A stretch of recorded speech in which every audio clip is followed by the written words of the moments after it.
ओम नमः सिद्धेभ्यः। प्राकृत अनुरागी सभी महानुभावों को मेरा डॉक्टर पुलक गोयल का यथा योग्य अभिवादन। सादर जय जिनेन्द्र। प्राकृत जैनागम प्रतियोगिता के 5वें सीजन में आप सभी का स्वागत है। आज इस वीडियो के माध्यम से प्रतियोगिता के पाठ्यक्रम के अंतर्गत शब्दार्थ क्रमांक 1996 से लेकर 2007 तक के शब्द आपके सामने आ रहे हैं। ये शब्द पुद्गल की पर्यायों को प्रकट कर रहे हैं। पुद्गल की 10 पर्याय हैं, उनको यहाँ सामने ला रहे हैं। मैं एक बार इन सभी शब्दों का उच्चारण करूँगा। आप वीडियो को पॉज करके अपनी कॉपी में इन सभी शब्दों को नोट कीजिए। इसके बाद इनके प्राकृत रूप क्या हैं उनको खोजिए। इसी वीडियो में आपको उत्तर भी मिलेंगे, फिर उनसे मिलान कीजिएगा।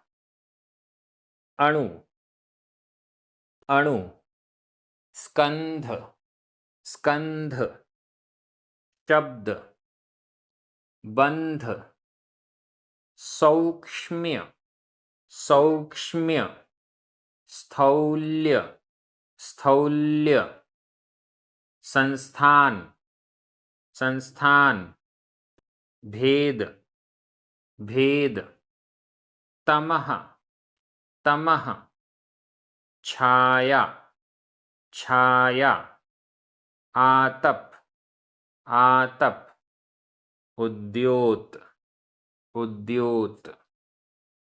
इन सभी शब्दों के प्राकृत रूप भी आपके सामने आएंगे, साथ ही साथ एक दो लाइन में इनका क्या स्वरूप है वो भी मैं आपको बताऊंगा। सबसे पहले आपके सामने आ रहे हैं क्रमशः शब्दार्थ क्रमांक 1996। अणु, अणु, इसका प्राकृत रूप है अणु। णा में बड़े ऊ की मात्रा है।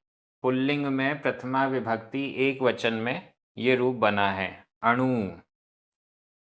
अणु, परमाणु भी कहते हैं। अणु या परमाणु दोनों ही शब्द यहाँ अणु के लिए उपयोग में आते हैं। शब्दार्थ क्रमांक 1997। स्कंध, स्कंध, आधा स क, आधा न ध, स्कंध, स्कंध। इसका प्राकृत रूप है खंधो, खंधो। अणु और स्कंध ये पुद्गल के दो भेद हैं। पुद्गल का सबसे छोटा टुकड़ा जिसका दूसरा विभाग नहीं हो सकता है उसे अणु या परमाणु कहते हैं। यह अणु या परमाणु हमारी आँखों के द्वारा या इंद्रियों के द्वारा भी ग्रहण करने के योग्य नहीं है।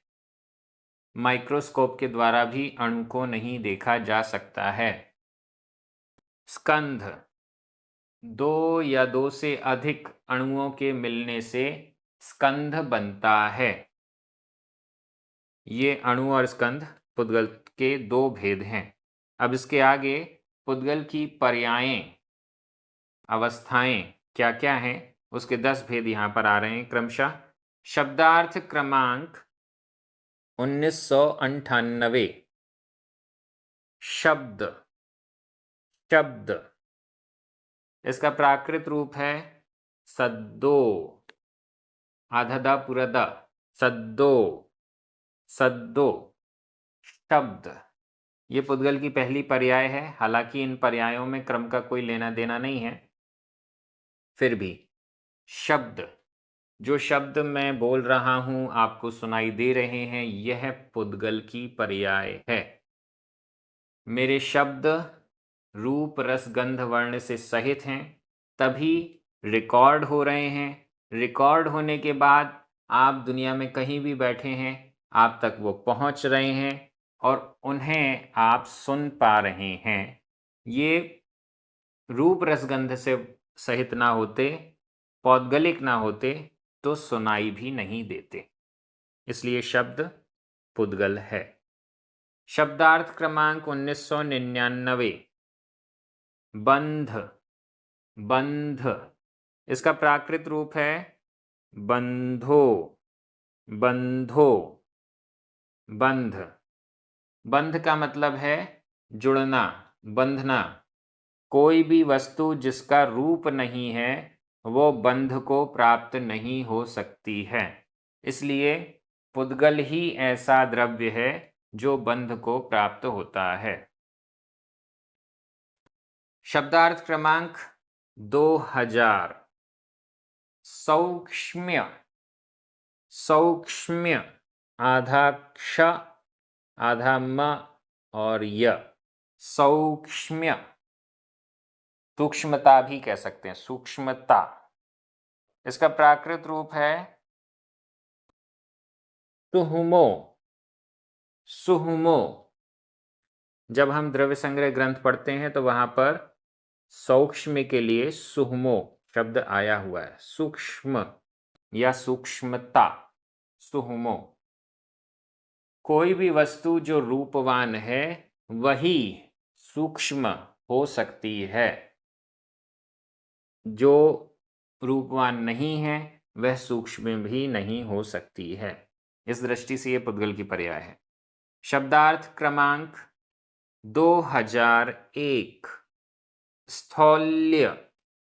स्थौल्य, आधा सा थ आधा ला य, स्थौल्य। इसे स्थूलता भी कह सकते हैं। यहां इसका प्राकृत रूप है स्थूलो। स्थूलो, स्थूलता, स्थूल, स्थौल्य।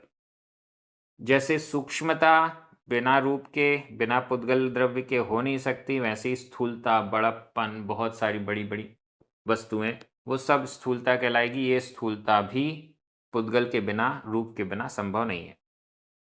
शब्दार्थ क्रमांक 2002, संस्थान। संस्थान, इसका प्राकृत रूप है संठाणम। संठाणम, संस्थान। संस्थान का अर्थ होता है आकृति। जिसका रूप है उसकी ही आकृति हो सकती है, पुद्गल की ही आकृति हो सकती है। शब्दार्थ क्रमांक 2003, भेद। भेद, इसका प्राकृत रूप है भेदो।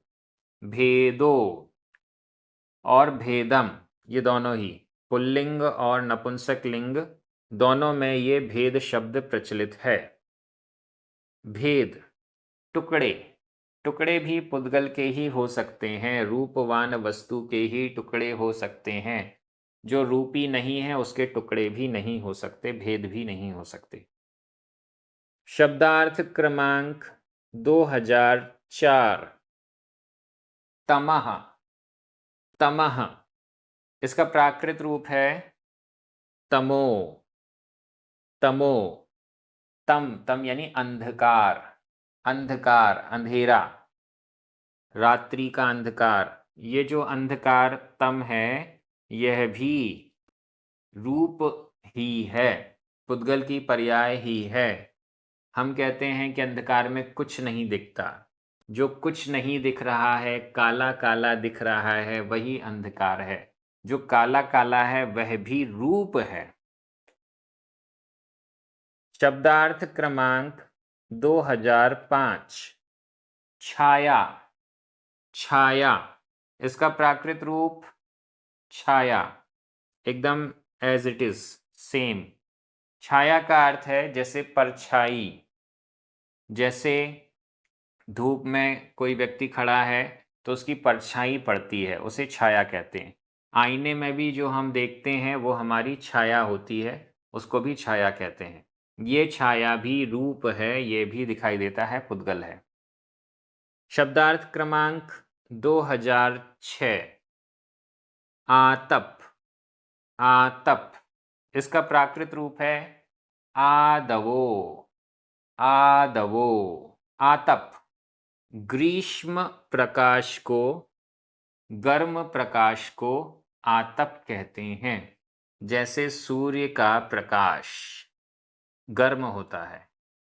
किसी अग्नि का प्रकाश गर्म होता है, ये आतप कहलाता है। ये भी स्पष्ट रूप से दिखाई देता है, महसूस होता है गर्माहट, पुद्गल है। शब्दार्थ क्रमांक 2007, उद्योत। उद्योत, इसका प्राकृत रूप है उज्जोदो, आधा जा पूरा जा, उज्जोदो और उज्जोओ दोनों ही बनते हैं, मिलते हैं हमें ग्रंथों में। उज्जोदो, उज्जोओ, उद्योत।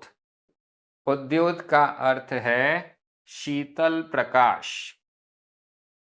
प्रकाश तो है लेकिन गर्म नहीं है, शीतल है, जैसे चंद्रमा का प्रकाश, चंद्रकांत मणियों का प्रकाश। और भी ठंडे प्रकाश होते हैं जिसमें उजाला तो होता है लेकिन गर्मी नहीं लगती, ठंडी लगती है, वो उद्योत कहलाता है। इस प्रकार से पुद्गल की ये 10 पर्यायें आपके सामने आई प्राकृत में, और भी शब्द आपके सामने आने वाले हैं। 2000 से अधिक शब्दों का विशाल संग्रह आपके पास हो चुका है। इन सभी का आप अगर अच्छे से अध्ययन करेंगे, मनन चिंतन, और इन्हें याद कर लेंगे, तो प्राकृत के ग्रंथ आपके लिए बहुत सरल हो जाएंगे।